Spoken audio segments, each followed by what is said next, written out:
Here is the news. So far, we know there are 23 survivors after Manchester United's air crash at Munich this afternoon. When the accident happened and I survived it okay, you could say that you couldn't get any luckier than that, really. In February 1958, Bobby Charlton survived one of English football's worst disasters. 23 of the Manchester United party died in the Munich air crash, but Charlton was one of the lucky ones to come away with his life. He went on to a remarkable career with England and Manchester United. You know, I've just been so fortunate, really, in my life. So, lucky, definitely, without any question.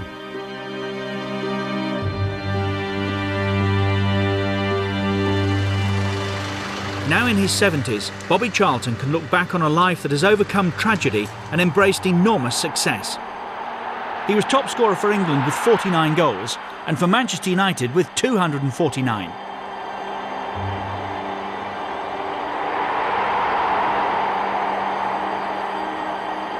He was a naturally gifted player. He was two-footed as well. I think one of the most two-footed players we've ever seen. He could go either side, shoot with either foot. He had a grace, but a change of pace like a strike of lightning. You know, both change of pace and from his boots. I mean, the power in his shooting was immense. There are race horses and there are thoroughbreds and there are derby winners, and Bobby was right up there. He was a beautiful player. He was a lovely striker of the ball. I mean, 30 yarders into the roof of the net. I mean, I couldn't even reach the goal from 18 yards. Such a great way with football that you've got to say, can it be? Well, yes, it can. It all started in Ashington, a small mining town in the northeast of England, in October 1937. Bobby was the younger brother of Jackie Charlton, who would go on to play professional football with Leeds and England. It was a family that had football in their blood. My mother was a Milburn, and the Milburns were four brothers that actually went to play as professional footballers. My second cousin, which is my mother's cousin, Jackie Milburn, played for Newcastle, so, you know, we were a football family. Then my brother Jack and myself went into the professional game and took it from there, but it was really, there was nothing else in life, it didn't appear to me, except football. Playing for England's schoolboys, Bobby scored 2 goals and was spotted by Joe Armstrong, who took him to Manchester United. Here he was taken under the wing of Jimmy Murphy and Matt Busby. Together, they were building one of the football phenomena of the 20th century, the Busby Babes.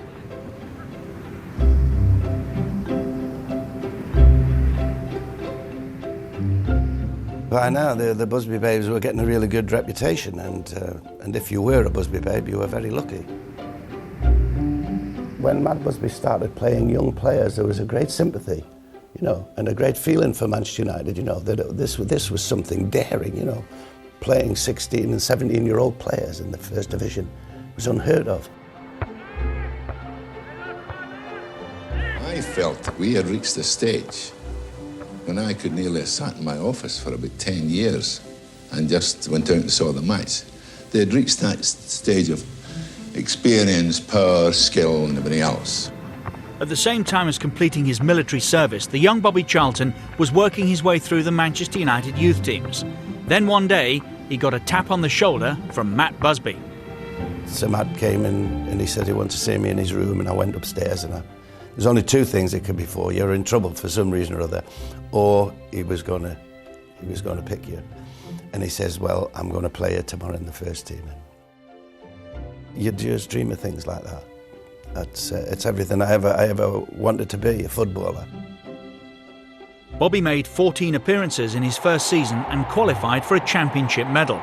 And he settled into life with the Stars at Old Trafford, scoring goals and losing to his teammates at poker. He was the worst poker player ever I've seen in my life. Now, I mean this sincerely, because we played cards. Bobby was known as Happy Harry, and truly, Bobby, the young Bobby Charlton, would join the poker school. And the first thing he would do, I repeat, he would put his money on the table, and he would, excuse me laughing, I can see it now, when I lose this, I'm not writing any cheques this week. That's before the game started. He was a terrible poker player, he was. But the innocent days of the Busby Babes were short-lived. Matt Busby had taken United into a pioneering tournament, the European Cup. So in February 1958, the team had overcome Red Star Belgrade and were through to the semi-finals. En route to Manchester, the plane stopped in Munich to refuel. And there at Munich Airport, the event that was to change Bobby Charlton and Manchester United forever. We were all together that day. We were a team. Kenny Morgans, myself, Big Mark, Liam Whelan, genius Dennis Violet. We had to get onto the aeroplane, and then there was some technical reason why we couldn't go, and then we had to come back into the terminal again. And this happened twice, I think. But it was decided, you know, that they would take off, and we were all quite pleased about it. At last, we were on our way, and we were going to be in Manchester in a few hours. And of course, it never happened.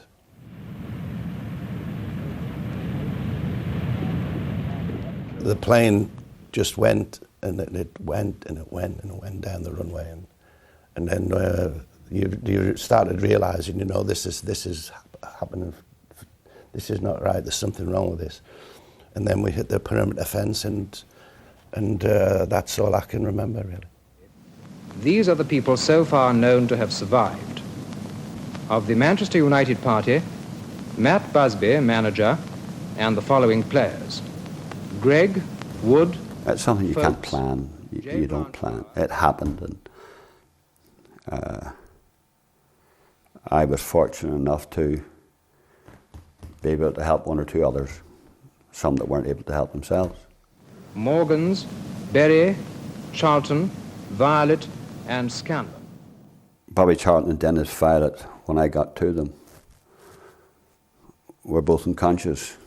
I pulled them 20 or 30 yards away from where they were and left them over a pile of rubble to get them away from where it was burning. And one of the biggest shocks I got was when I looked up after tending to someone else. Bobby Charlton was standing, staring at what was the remainder of the plane in a fuel dump. And the shock I had, I dragged him away earlier as a dead man, and the shock was actually seeing him standing there in a daze. What Harry Gregg did in the accident, you know, was marvellous. You know, I can't believe what he did. It was just terrific, you know, the bravery that he had. Going back, I don't know if I could have ever done that, really. Back in Manchester, the city was in shock.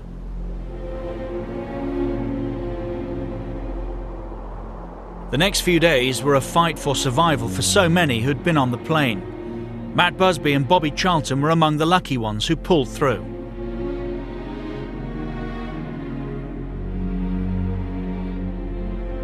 I'd like to say a few words to my mother. I hope she's okay. Yes. And taking it well. Look at her while you're doing it. She hasn't been down to see me, you know, but it's been a long way and I'm all right. I know. If I'd have been a bit worse off, like some of the others. Archie Ledbrook, old Tom Curry, the trainer, Walter Crickman, the secretary, they all died. It was just an unbelievable tragedy.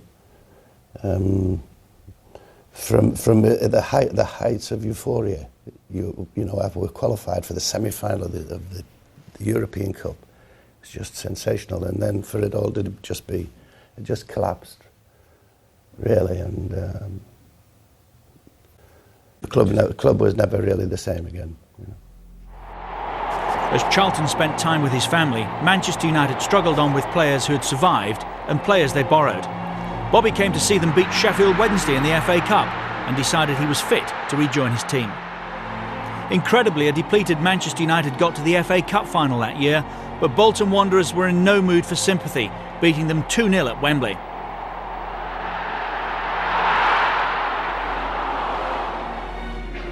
Busby was looking to the future, and Bobby Charlton was very much a part of his plans. New additions included the Scotsman Dennis Law, who scored for United in the 1963 FA Cup final, a 3-1 win against Leicester City. It was a significant day 5 years on from the disaster. When you think that the crash was in '58, 5 years later, there Sir Matt was at Wembley to go and win the FA Cup was obviously something very special for him. It was obviously special for everybody else in the game to go there and win. It was the start of a golden era for Manchester United. Busby added another star to the talented team he already had, joining Charlton and Law, a youngster from Belfast called George Best. The three of them went on to form one of the most devastating combinations English football has ever seen. We were three different players, and for some reason we gelled for a little spell. If he was in the centre of the field and coming through and he was 30 yards from goal, I knew that he was going to have a shot. And I knew that if he got it on target and the goalkeeper saved it, the chances of him holding it cleanly was very rare. And therefore, as soon as I saw him line up for a shot, I would be in on the goalkeeper. So I got a lot of my goals from Bobby, really.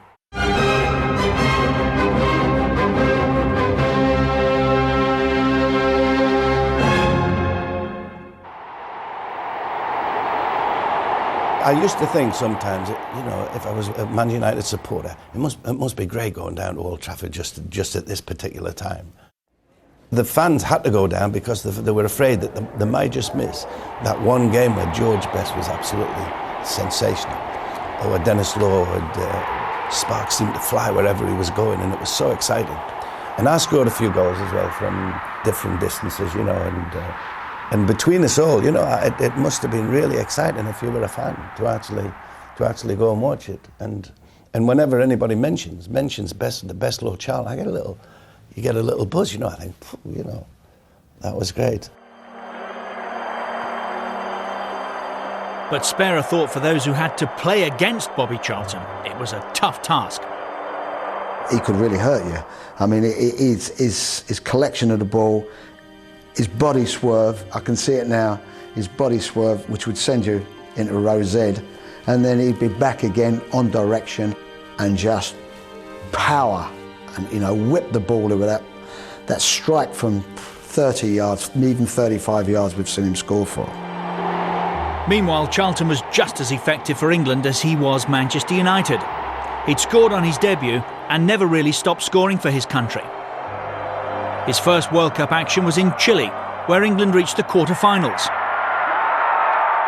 With home advantage due in 1966, the prospects looked good. Alf Ramsey took charge and he said we will win the World Cup in 1966 because he could see the players that were starting to come through into the team, Jimmy Greaves, Bobby Moore. And Gordon Banks was the best goalkeeper in the world then. And he realised, that it would be a good team that was going to beat us. Under Alf Ramsey, England had time to build, and with a hugely talented set of players to work with, expectations were high. And there was home advantage. England would play all their games at Wembley, and the nation was behind them. After a tentative start, a goal by Charlton really got England's challenge going. Well, I think one of the most notable moments, I guess, which helped relax the team was the fantastic goal he scored against Mexico. Bobby came out with this goal where he beat a couple of people and hit it with his right foot, and an absolute screamer in the top corner of the net. It was Geoff Hurst who got the crucial goal in a bruising encounter with Argentina. It wasn't particularly pretty, but England were in the semi-finals of the World Cup. Leading up to the semi-final, we'd worked our way into that position. We hadn't played particularly great.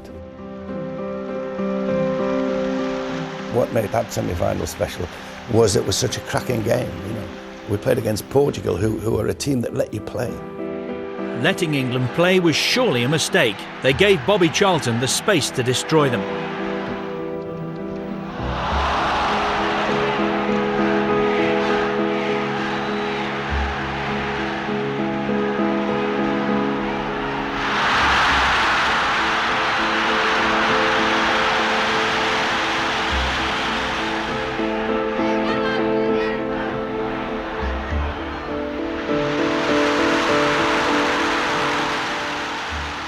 scored 2 goals, and we were in the final. It didn't matter who we were playing in the final. You know, we'd gone so far, there was no way that we were going to lose. Alfred worked it out, and he made us aware, you know, that we were better than them. We were better than them, and we had to just go out and prove it. Bobby was one of the most influential players, if not the influential player of our team. And the Germans, in their manager Helmut Schön, saw this. And what he said to Franz Beckenbauer was that he's the best player in the English side. You've got to make sure, Franz, that you keep an eye on him and mark him throughout the game.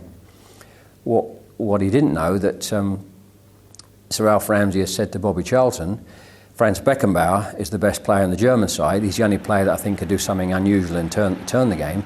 You've got to mark him for 90 minutes.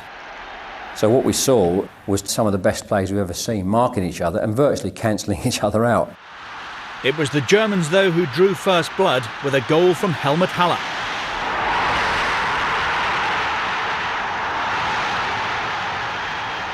Even when they scored the first goal, I don't think there was any great panic.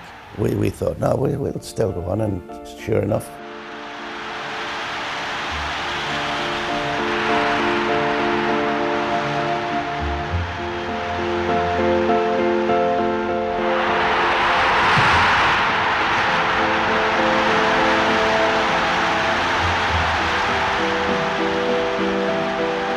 And I could hardly believe it when they equalised in the last minute of the game. Couldn't believe it. But then Alf said, okay, you've beaten them once, you have to go out and beat them again. The goal that Geoff Hurst scored, which was the 3rd goal, which goes down maybe as the most controversial goal that's ever been scored in the history of the World Cup. It'll always be shown because it's it's very indecisive. It doesn't actually show you whether it went across the line. But when I was there, I thought, well, that's crossed the line. And I was really upset because the linesman had his flag up, and I thought, well, the linesman's just going to disallow it. And I went, no, he can't disallow it, that was a goal. And he wasn't, he was saying, no, the ball had crossed the line.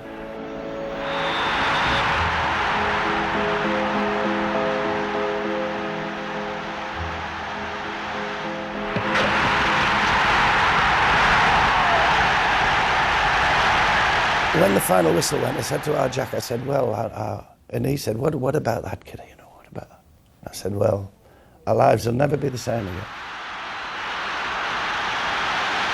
It's just such a monumental thing that we've done. It'll never be the same again, really. And that's been the fact. So the Charlton brothers went back home to Ashington as 1966 world champions, and the following season, Bobby also helped Manchester United to another league title. That meant that United and Matt Busby had another shot at the trophy they wanted more than any other, the European Cup. There was a difficult semi-final against Real Madrid, and by half-time in the Santiago Bernabeu stadium, things weren't looking good.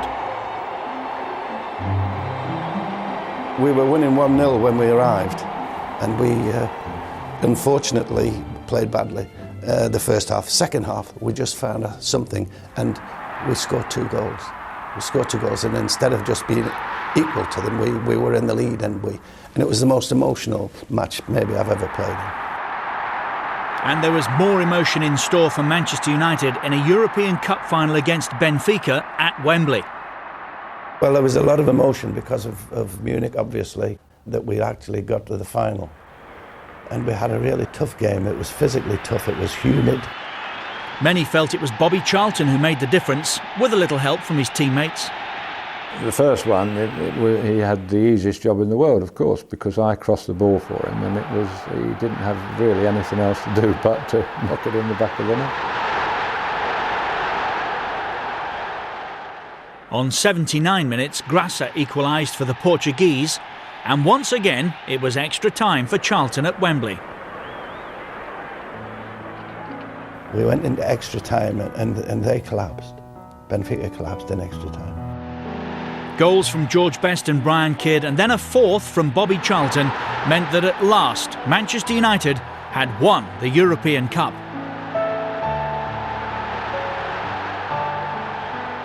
To go there and then lift the European Cup 10 years after Munich was just something just special. And of course there was a great emotion for Matt Busby because of the accident. It was his players that had died, and here was a new set of lads, and Manchester United was going to be all right, and it was a really, really lovely night, that. The International Team Trophy for the Team Performance of the Year, presented to you tonight by your brother, Jackie.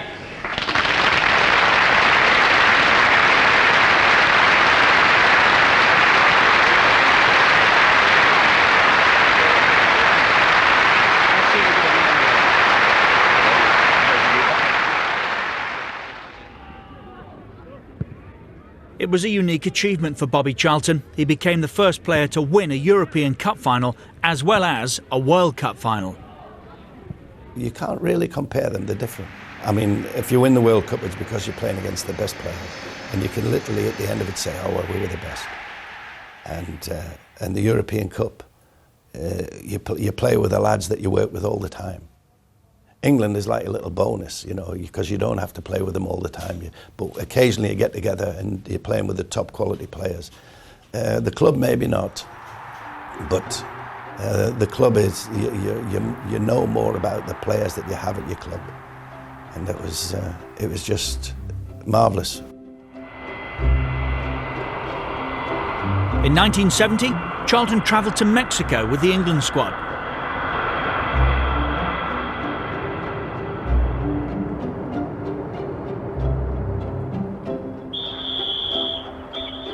But the defence of the World Cup title ended as he was substituted against Germany. It was revenge for 1966 as Germany overhauled a 2-0 lead to win 3-2. It was a disappointed squad that arrived back at London Heathrow. It was just circumstances, you know, the ball just seemed to fall right for them at the time that mattered, and it didn't fall right for us. We didn't make any real mistakes as far as I was concerned. They didn't improve the play when they got behind. It just happened, you know, these things happen. Bobby Charlton played on for his club until 1973, by which time he'd played 758 times, scoring 249 goals. He was one of the greatest players we've ever produced. And I think scoring 49 goals in 106 games for England at the top level of world football is fantastic. I think people don't seem to recognise in many respects, the fact that he scored 1 goal in 2 games at top level. After football, it did take some time before Bobby found the best role for him. He was player-manager at Preston North End for a while, and then he was involved in a number of initiatives which revolved around coaching football. Eventually, though, Charlton joined the board of directors at Old Trafford, and once again the combination of Bobby Charlton and Manchester United brought familiar success. You can't go anywhere in the world without talking about Manchester and Bobby Charlton. They just go hand in hand.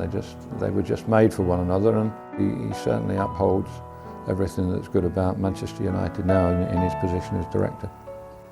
Hard to believe that terrible poker player has become one of the top diplomats in football. Happy Harry Bobby Charlton, the worst poker player ever I've seen in my life. Happy Harry, though, became Sir Bobby Charlton, a British sporting icon and ambassador. I still love the game and I want to watch it, and the big events, the big games, the good players. I'm like everybody else, I'm more of a football fan now. In the end, everything has come full circle for Sir Bobby. The Munich survivor has become a symbol of United's history, and he's still an inspiration. Alex Ferguson is very welcoming of anything to do with the history of Manchester United. He asked Nobby Stiles and myself if we would go and talk to the first team and have a little word with them about the history of the club, you know.